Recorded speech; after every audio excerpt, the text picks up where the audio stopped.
오늘 우리는 다시 하나님의 말씀 마태복음 7장을 펴게 됩니다. 이 말씀은 산상수훈의 마지막 부분으로 예수님께서 무리들에게 전하신 가장 위대한 설교의 결론에 해당합니다. 산상수훈은 단순히 도덕적인 교훈 모음이나 삶의 지혜를 담은 인생 수업이 아닙니다. 당시 유대인들이 붙잡고 있던 외식적인 종교, 율법주의적 신앙, 인간적인 열심을 철저히 무너뜨리고 오직 하나님의 의와 그리스도의 구속 안에서만 구원이 있다는 사실을 드러내는 복음 설교였습니다. 그러므로 산상수훈의 끝자락에서 예수님은 듣는 자들에게 중대한 결단을 요구하십니다. 주님의 말씀은 단순히 아름답고 고상한 가르침을 들려주는 것으로 끝나지 않습니다. 반드시 길이 나뉘고 선택이 요구됩니다. 넓은 문으로 갈 것인가? 좁은 문으로 들어갈 것인가? 겉으로는 다 같은 신앙인 같아 보여도 마지막 날에는 주님께서 내가 너희를 도무지 알지 못하노라 말씀하실 무리가 있다는 사실을 분명히 경고하십니다. 사랑하는 여러분, 이것은 갈릴리 언덕 위에서 모여있던 군중에게만 하신 말씀이 아닙니다. 오늘날 교회를 다니고 예배를 드리고 기도하고 봉사하는 우리 모두에게 주시는 말씀입니다. 산상수훈의 마지막 부분은 구경꾼이 될 것인지, 참된 제자가 될 것인지, 종교적 감동으로만 머물 것인지, 아니면 좁은 문을 통과한 참된 신자가 될 것인지, 우리 각 사람을 시험대 위에 세우고 있는 것입니다. 예수님은 21절에서 나더어 주여 주여 하는 자마다 다 천국에 들어갈 것이 아니요 다만 하늘에 계신 내 아버지의 뜻대로 행하는 자라야 들어가리라 말씀하십니다. 이 말씀은 신앙의 외적인 고백만으로는 구원이 이루어지지 않는다는 뜻입니다. 당시 유대인들은 하나님을 부르고 율법을 지키며 제사를 드리는 것이 곧 경건이라고 생각했습니다. 그러나 주님은 외적인 종교행위와 진정한 순종 사이에는 하늘과 땅만큼의 차이가 있음을 폭로하십니다. 마치 병원에서 환자가 하얀 가운만 입었다고 의사가 되는 것이 아닌 것처럼 종교적인 언어와 형식만 갖추었다고 해서 결코 구원에 이르는 것은 아닙니다. 신앙은 단순히 주여라고 입술로 고백하는 데서 끝나는 것이 아니라 하나님 아버지의 뜻에 실제로 순종하는 삶으로 드러나야 합니다. 오늘날도 교회 안에는 신앙의 말은 익숙하지만 삶에서는 하나님을 철저히 거부하는 이들이 있습니다. 회사에서는 세상 사람들과 똑같이 부정과 타협을 일삼고 가정에서는 진리보다 자기 감정을 앞세우면서 주일만 되면 주여 주여 부르는 이들이 있습니다. 예수님은 그런 신앙을 향해 내가 너희를 도무지 알지 못하노라 말씀하십니다. 22절과 23절에서 예수님은 더 구체적인 예를 드십니다. 많은 사람들이 마지막 날에 주님 앞에 서서 우리가 주의 이름으로 선지자 노릇하며 주의 이름으로 귀신을 쫓아내며 주의 이름으로 많은 권능을 행하지 아니하였나이까 항변할 것이라고 말씀하셨습니다. 다시 말해 그들은 종교적인 활동 눈에 보이는 사역, 사람들에게 인정받는 외적인 열심을 자신들의 구원의 근거로 내세울 것입니다. 그러나 주님은 나는 너희를 도무지 알지 못하노라 하십니다. 사랑하는 여러분, 이것은 충격적인 장면입니다. 교회 안에서 예언을 하고 능력을 행하고 많은 사역을 감당했다 하더라도 주님과 인격적인 관계가 없다면 다 소용이 없다는 뜻입니다.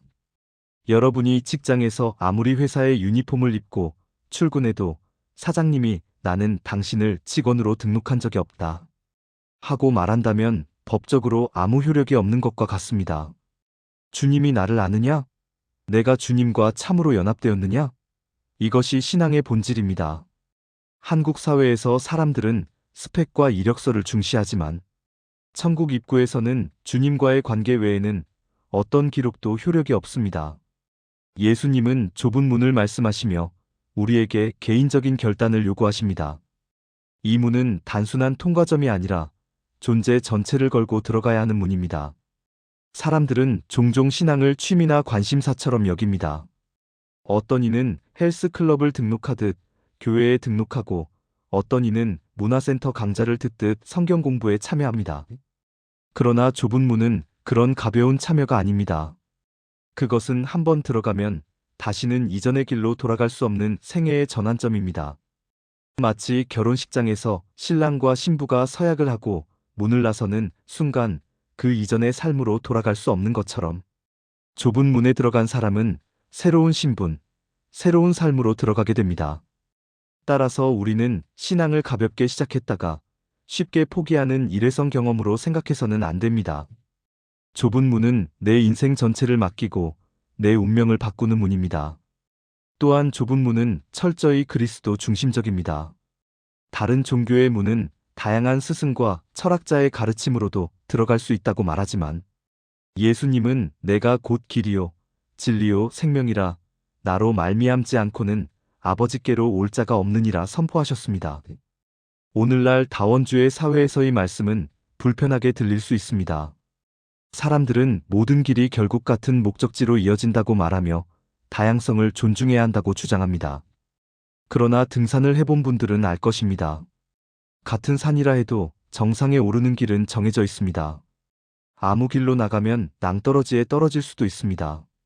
마찬가지로 천국에 이르는 길은 오직 하나, 곧 예수 그리스도이십니다.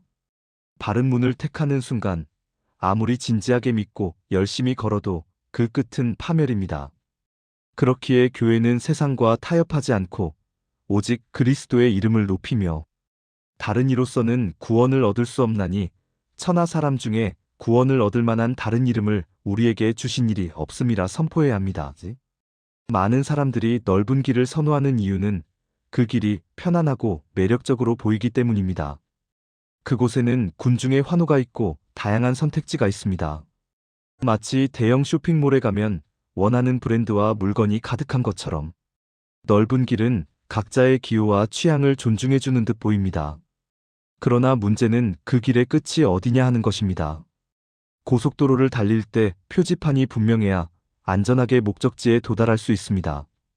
아무리 넓고 잘 닦인 도로라 해도 잘못된 방향으로 가면 점점 더 목적지와 멀어질 뿐입니다. 신앙도 마찬가지입니다. 넓은 길은 즐겁고 화려해 보이지만 결국은 파멸로 향하는 잘못된 고속도로일 뿐입니다. 반면 좁은 길은 분명히 불편하고 제한이 많아 보입니다. 세상적인 기준으로 보면 손해보는 것 같고 자유를 빼앗기는 것처럼 느껴지기도 합니다. 그러나 성경은 그 길이야말로 생명으로 인도하는 길이라 선언합니다. 좁은 길을 걷는 삶은 마치 산을 오르는 등산과 같습니다. 오르막길은 힘들고 땀은 흐르지만 정상에 올랐을 때 만나는 광경은 그 모든 수고를 잊게 만듭니다. 신앙의 길도 이와 같습니다. 예수님을 따르는 길은 때로 불편하고 세상 사람들에게 조롱받을 수 있습니다. 그러나 그 끝에는 영원한 생명과 하나님 나라의 영광이 기다리고 있습니다. 이 길은 순간에 쾌락을 주는 넓은 길과 비교할 수 없는 참된 복을 약속합니다. 그러므로 우리는 현재의 어려움만 바라보지 말고 약속된 영광을 소망하며 끝까지 좁은 길을 걸어가야 합니다. 예수님께서 경고하신 또 하나의 차이는 말과 행동의 차이입니다. 신앙의 언어는 풍성할 수 있지만 그 열매는 삶 속에서 드러납니다. 한국 사회에서도 말만 번지르하게 하고 실제로는 책임을 지지 않는 모습을 자주 볼 수 있습니다. 정치인들이 선거철에는 수많은 약속을 쏟아내지만 임기가 끝날 때쯤 되면 지켜진 것은 거의 없는 경우가 많습니다. 신앙도 다르지 않습니다. 입술로는 주여를 수십 번 고백하면서도 가정에서, 직장에서, 학교에서 그리스도를 주인으로 모시지 않는다면 그것은 헛된 고백입니다. 참된 믿음은 화려한 언어보다 작은 순종에서 드러납니다. 주님은 우리에게 열매를 보시지 말에 화려함을 보시는 분이 아닙니다. 그러므로 성도는 반드시 자기 자신을 점검해야 합니다. 내가 지금 누리는 종교적 활동이 진정한 구원의 증거인지 아니면 단순한 습관인지 살펴야 합니다. 현대 사회는 끊임없이 외적인 지표를 요구합니다. 학교에서는 성적표로 학생을 평가하고 회사에서는 실적표로 직원을 평가합니다. 그러나 하나님 앞에서는 외적인 성취보다 내적인 진실성이 무엇보다 중요합니다. 신앙의 자기점검은 단순히 내 감정이 뜨거운 차가운가를 보는 것이 아닙니다. 내가 은밀한 자리에서 하나님을 두려워하며 살고 있는가? 말씀 앞에 내 마음이 겸손히 순종하고 있는가? 그것이 관건입니다. 자동차가 겉으로는 멀쩡해 보여도 엔진 속에 문제가 있으면 결국 멈춰서 신앙도 외형만으로는 판단할 수 없습니다. 주님은 우리의 중심을 보십니다. 그러므로 너희가 믿음 안에 있는가? 너희 자신을 시험하고 확증하라 하는 말씀을 날마다 마음에 새기며 살아야 합니다. 사랑하는 여러분, 좁은 문은 결코 쉽지 않습니다. 그러나 그 끝에는 영원한 생명이 있습니다. 반대로 넓은 문은 편하고 화려해 보이지만 그 끝은 멸망입니다. 오늘 예수님께서 우리에게 하시는 말씀은 단순한 권면이 아니라 생명을 좌우하는 절대적인 명령입니다. 좁은 문으로 들어가라. 여러분이 말씀 앞에서 머뭇거릴 시간이 없습니다. 비행기를 탈 때 출발 시간이 지나면 아무리 표를 가지고 있어도 탈 수 없는 것처럼 하나님의 은혜의 기회도 영원히 열려 있는 것이 아닙니다. 오늘이라는 날이 지나가면 내일은 보장되지 않습니다. 우리의 생명은 안개와 같고 교통사고나 갑작스러운 병처럼 언제 끝날지 모르는 것이 인생입니다. 그러므로 내일로 미루지 말고 오늘이 순간 주 앞에 결단해야 합니다. 또한 좁은 문으로 들어가는 것은 단지 개인의 선택을 넘어 가정과 공동체에도 엄청난 영향을 미칩니다. 한 사람이 진실하게 주님을 따를 때 그 사람을 통해 가정이 변화되고 교회가 새로워지고 사회가 빛을 얻게 됩니다. 반대로 우리가 여전히 넓은 길을 따르며 겉모습만 종교적이라면 우리의 자녀와 이웃에게 신앙의 본을 전할 수 없습니다. 요즘 한국 사회에서 많은 젊은 세대가 교회를 떠나는 이유는 단순히 세상이 즐겁기 때문만이 아니라 교회 안에서 진정성이 없는 모습을 보았기 때문입니다. 그러므로 우리가 좁은 문을 선택하는 것은 단지 나 개인의 구원 문제가 아니라 다음 세대의 믿음을 세우는 중대한 문제입니다. 그리고 무엇보다 좁은 문은 우리 힘으로 억지로 비집고 들어가는 문이 아닙니다. 예수님은 구하라 그러면 너희에게 주실 것이요, 찾으라 그러면 찾을 것이요, 문을 두드리라 그러면 너희에게 열릴 것이니라고 약속하셨습니다. 좁은 문은 오직 은혜로 열립니다. 우리가 할 일은 진실하게 하나님께 부르짖는 것입니다. 주님, 저를 불쌍히 여기소서. 저를 그 문으로 들여보내 주옵소서. 이 기도를 드리는 자는 결코 외면당하지 않습니다. 아무리 과거에 죄가 많았어도, 아무리 실패가 많았어도, 오늘 이 순간 진심으로 구하면 주님은 반드시 응답하시고 그 문을 열어주십니다. 그러므로 사랑하는 여러분, 지금 이 말씀을 듣는 자리에서 마음을 추저하지 마십시오. 좁은 문은 오늘도 열려 있습니다. 그러나 언제까지 열려 있을지는 알 수 없습니다. 이 시간 여러분의 마음을 하나님께 드리십시오. 오직 예수 그리스도만이 구원의 길이요, 생명의 문임을 고백하십시오. 그리고 그 문을 들어서서 새로운 길을 걸으십시오. 그 길은 힘들고 외로워 보이지만 주님께서 동행하시며 끝내 영원한 생명과 영광으로 인도하실 것입니다.